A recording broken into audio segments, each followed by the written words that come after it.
Ladies and gentleman, metro ದರ ಏರಿಕೆ ಸಂಕಷ್ಟ ಪ್ರಯಾಣಿಕರದಾದ್ರೆ ರಾಜಕೀಯ ಕೆಸರೆರಚಾಟಕ್ಕೂ ಕಾರಣ ಆಗಿದೆ.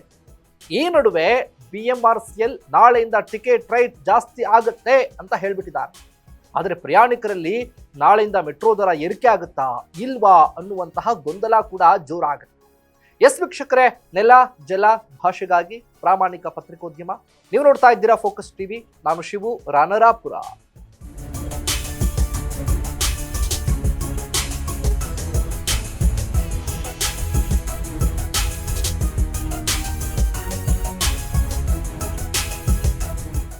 ಮೆಟ್ರೋ ದರ ಏರಿಕೆಯಿಂದ ಈಗಾಗಲೇ ಪ್ರಯಾಣಿಕರು ತತ್ತರಿಸಿದ್ದು, ಮತ್ತೆ ದರ ಏರಿಕೆಗೆ ಮುಂದಾಗಿರುವ BMRCL ವಿರುದ್ಧ ಗರಂ ಆಗಿದ್ದಾರೆ.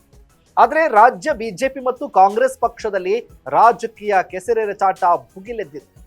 BMRCL MD ರವಿಶಂಕರ್ ಮಾತನಾಡಿ, ಕೇಂದ್ರ ಸರ್ಕಾರದಿಂದ ಅಧಿಸೂಚನೆ ಬಂದಿಲ್ಲ, ಹೀಗಾಗಿ ಮೆಟ್ರೋ ದರ ಏರಿಕೆಗೆ ಸದ್ಯ ತಡೆ ಇಲ್ಲ ಅಂತ ಸ್ಪಷ್ಟಪಡಿಸಿದ್ದಾರೆ.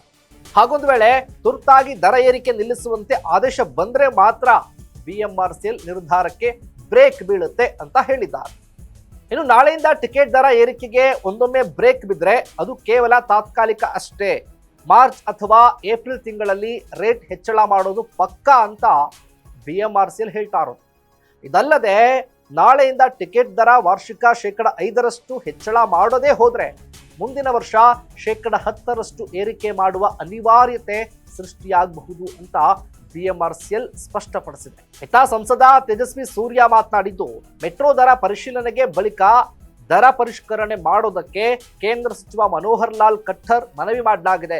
ಹೀಗಾಗಿ ಸದ್ಯಕ್ಕೆ ಮೆಟ್ರೋ ದರ ಏರಿಕೆ ಪ್ರಕ್ರಿಯೆ ತಾತ್ಕಾಲಿಕವಾಗಿ ತಡೆ ಹಿಡಿಯಲಾಗಿದೆ ಅಂತ ಹೇಳಿದ್ದಾರೆ. ಇದು ಪ್ರಯಾಣಿಕರಲ್ಲಿ ಮತ್ತಷ್ಟು ಗೊಂದಲವನ್ನ ಸೃಷ್ಟಿ ಮಾಡಿದೆ. ದರ ಏರಿಕೆ ಮಾಡಿದ್ರೆ ಹೋರಾಟ ಮಾಡ್ತೀವಿ ಅಂತ ಪ್ರಯಾಣಿಕರು ಕೂಡ BMRCL ವಿರುದ್ಧ ಕಿಡಿಕಾರಿದ್ದಾರೆ. ಅದೇನೇ ಇರಲಿ, ಪ್ರಯಾಣಿಕರಿಗೆ ರಾಜ್ಯ ಸರ್ಕಾರ ಈ ಬಗ್ಗೆ ಸ್ಪಷ್ಟ ಮಾಹಿತಿಯನ್ನು ಕೊಡಬೇಕಾಗಿದ್ದು, ಸಾರ್ವಜನಿಕರ ಓಡಾಟಕ್ಕೆ ತೊಂದರೆಯಾಗದಂತೆ ಎಚ್ಚರವನ್ನು ವಹಿಸಬೇಕಾಗಿದೆ. ಇದಾಗಿತ್ತು ಫೋಕಸ್ನ ಸ್ಪೆಷಲ್ ರಿಪೋರ್ಟ್. ನೆಲ ಜಲ ಭಾಷೆಗಾಗಿ ನೋಡ್ತಾ ಇರಿ ಫೋಕಸ್ ಟಿವಿ.